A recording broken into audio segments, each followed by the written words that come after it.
because I forgot to tell you, you gotta clear the points because you gotta throw it. I think you can clear the points and not hit the engine. Yeah, you're good right there. Yeah, so you gotta throw 206. Whoa. All right. 405. And macro or accessory? Accessory, 206. No, right. Yeah, 206 accessory. And you want to go to 1. That's this crossover right here. So see, you're going to throw this back so you can show those cars in here. And now you want to throw macro 6 because you can't see it, but that says 6 or 5. No, you want to throw macro 5. I'm sorry. Oh, I need to throw. Don't listen to me. Look at the picture. Do what it says. Macro. Well, no, I see 204 and 205 no, here. That's but accessories. You want to throw macro because macro throws them both. What was thrown there? What did I throw? You hit macro. Yeah. 5. 5. Yeah, see right here? The red line is where it goes. So up there, macro 5 goes here, 6 is here, and 7 is here. Wait a minute, why didn't that?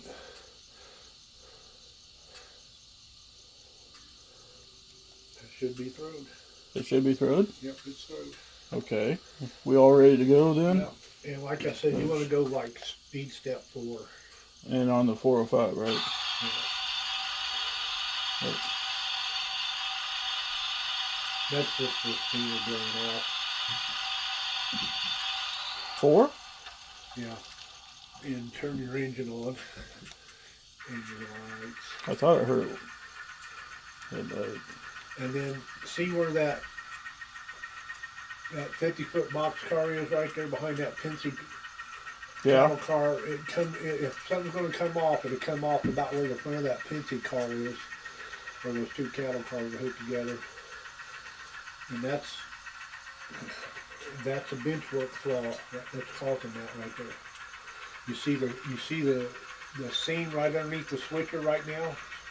See where it's butt jointed right there. Mm-hmm. It's right underneath the frog of the turnout. Mm-hmm. That's a no-no. But I figured out if you run it slow like that, most of the time they'll get through there.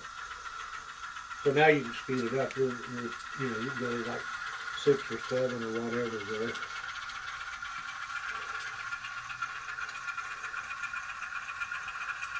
That Texas Pacific coal car is a good looking car. Not a railroad route, that's his railroad. He sent that to us. Now this one we can clear the turnout and it'll be good. Is there a magnet over there? Huh? No magnet? No. So we gotta use the fudge stick. Now I just had my physical done yesterday and I got perfect eyesight, but you ain't gonna get me convicted of it.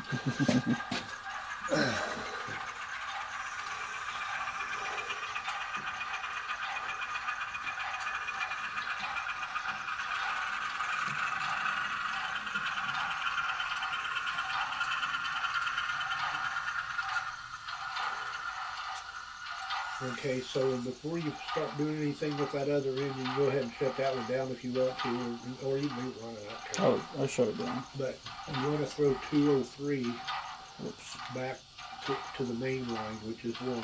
It's a yard lead turnout over there in front of the switcher. That's 203. You want to throw it. So there you go. And now the crossover here to get back to your cars is 206. See, I'm going to get... And that's back to 1? Yeah. No, you want to go to 2.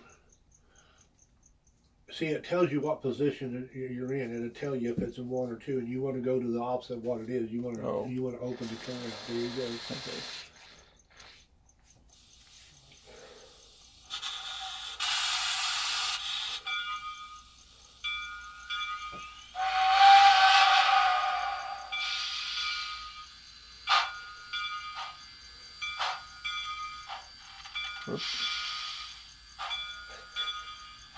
I was trying to go slow, and I looked down, I was at 4, and thought I need to go slower.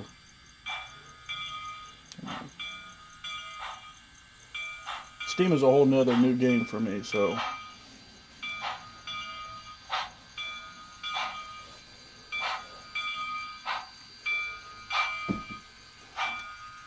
Well, in that particular wheel configuration, you got a lot of pickup. The tenders picking up, the drivers are picking up. The leading truck isn't picking up, but the trailing truck picks up off the one rail. Oh, come on. Whoa. That was weird. I looked down and it was at 11, and then... Yeah, well, that's what I said. That roller is no good.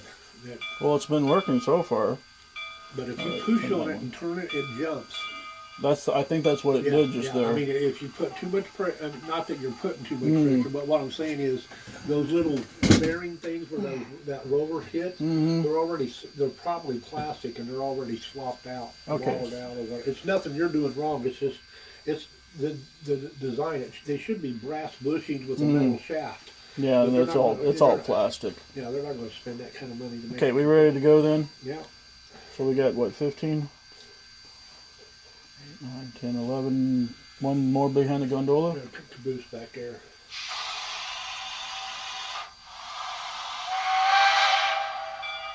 You got 12 in a caboose.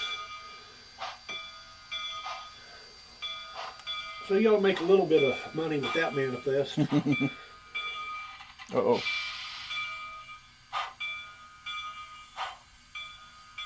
Did it just hang up? I think it hung up.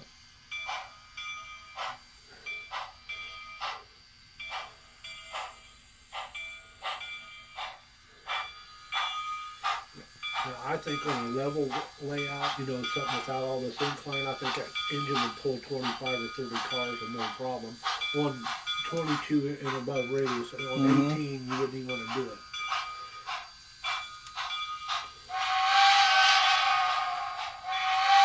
I mean, when you consider the size of this room, this is a lot of railroad. Oh yeah, it is. Now, how long is your longest wall at your house? 30 feet. Yeah, see, you can run big stuff and long trains. But see, I'm not, when I first started building, I had the first, well, if we go back to the first house that I had, it had 2 rooms that were 10 foot each.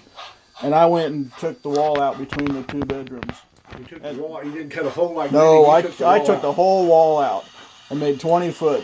And then took the door out and covered it up with sheetrock and plastered it. And you can't even tell where the door was at. So what was that, 10 by 20 or 12 by 20? 10 by 20 then. And I started building it around the walls and cantilevered. So no legs, there were angled legs coming off of the wall and drove into the studs. Yeah. Well, I lost the house, so I had to take all that down. It was going to be a shelf layout. What was I doing? It was still 2 feet wide. But I had 2x2s coming down into the studs on a gusset bracket and stuff like that. So it was plenty strong enough. Oh, yeah. And I was going to make I think it was going to be a lift gate at the door. And then my closet, I only had one closet between the 2. Well, no, I guess there was another closet over there. I didn't use it. But the closet, I turned into my workbench. And then I was going to have a liftable, removable section for the tracks. And was just going to be like 1 or 2 tracks behind me. And then there was going to be a center peninsula that was going to come from one end and come clear down to about to the 16-foot mark or so. But of course, like I said, I lost the house, so I couldn't tear it all up. This right here had a swing bridge on the bottom right here. Yeah. And it swung around out there. If you and I wanted to, I caught that on. Stand over here. Yeah. And that's the reason for all this stuff. But I messed up, Roy. This was a storage shed. Mm-hmm. The story with Harold, if I told you this before, say you told me this. I don't remember. When he come out and looked at the railroad out there, see what happened was he had all this stuff trying to sell it in the newspaper, and I called him. Not this stuff, but he had the stuff he had. Mm-hmm. He had 40-some engines and 200 pieces of rolling stock. It was all that modern, and it was mostly SP. Oh, yeah. But anyway, so when he come over and seen the old railroad, He said, this is what I wanted at my house, because I've been to his house. He had 3 levels like this in 2 rooms, a 10 by 12 and a 12 by 14, and it was 3 levels, and then he had a ceiling 8 O gauge. He had 4 levels but anyway, he had lots of track. But anyway, he says, Chuck, I'll pay for it if you want to put 10 feet on this. I just jumped from 23 to 33. Yeah. Well, but 33 with that long. But I mean, I was on the wheel. Yeah, that's what happened. But yeah, 33. That should pull it. That should be fast enough. I don't know, but that sure looks good with a long train on it. So then Sharon says, Chuck, I don't want you building stuff out there, so why don't you use this shed? So this right here was a storage shed. So the lawnmower was in here. So that half was Aaron's, and this wall was Sharon's art. And that building out there is now full of art, finished art. Yeah. So Harold wanted to put 10 feet on this one, and I wouldn't let him. If I had it all to do over again, I would have let him do it, because now I know where he gets his money, and it don't bother me. But where I made the mistake, see, this used to have another, from the outside you can see it, but I had 2 doors pieces that opened up, so you could get stuff in here without having to tear up. Should have left it that way. So what I should have done was put that door, covered that wall up, put that door right there. So these 2 lift bridges would have been on a short wall, right? Then this yard could have been over here. Yeah. So one guy can work this yard, and the other guy could, and then somebody else could work that yard, and you're not in each other's way. That's one of the flaws. Well, so now you have to have one down here and one down there, or you should have put them in here separate. I mean, opposite ends instead of same. Could you have done that? Yeah. I guess you could. Well, yeah, you should. Yeah, because that other 3-way could have been right here. Yeah, that's what you should have done, is switched it. So that way the operator had been down there on this end, and then up here he could have been down here on this end. Show up. Well, see, here's the thing that happens with other people. They come in and don't think I don't listen to people when they say stuff when they come here. The first time Steve come down here, this bottom level was in, and this was the first piece. This piece from here to that wall is where this upper level started. It went from that tunnel portal that way. And I was going to go up. So this stuff would have been high, and you wouldn't have been able to see the back track. And here's what Steve Roberts says. He says, Chuck, what's to keep you from going down? But you have brain farts, you don't know. And so can you imagine what this would have been like? All of this track would have been, if there was anything here, this would have been behind it. Hell, you couldn't even reach it. There wouldn't be no siding, and that siding's bad enough, but you can't reach it over there. Right. So that's how that evolved, was going down. So you're going to cut this back? I mean, well, you can't, I guess. With the curve. You're just going to take. It's not going to be as deep. You're going to bring it up. Okay.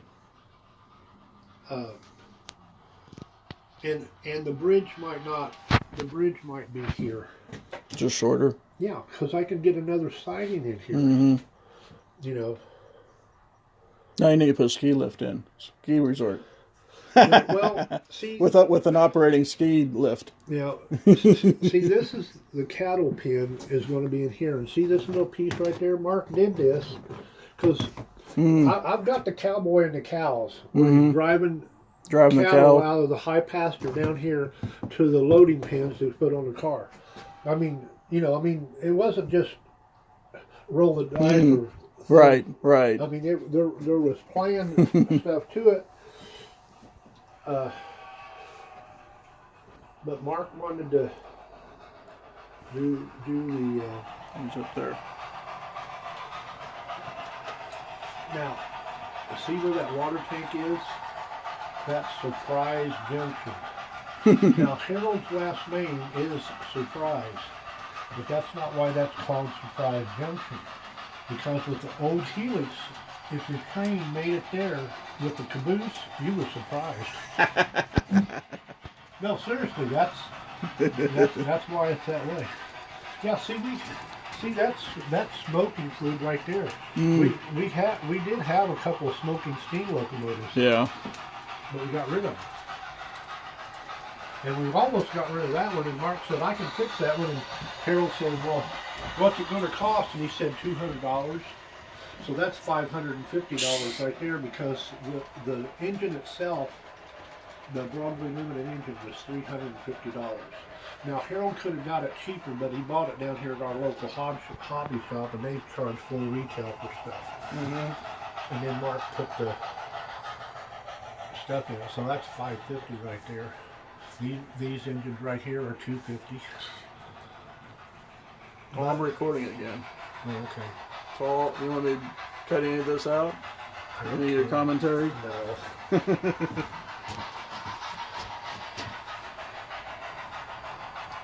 But I'd rather have two engines that run like that steam engine is going over this railroad, Yeah. than to have 10 engines that you have to push. Yeah, I know the feeling.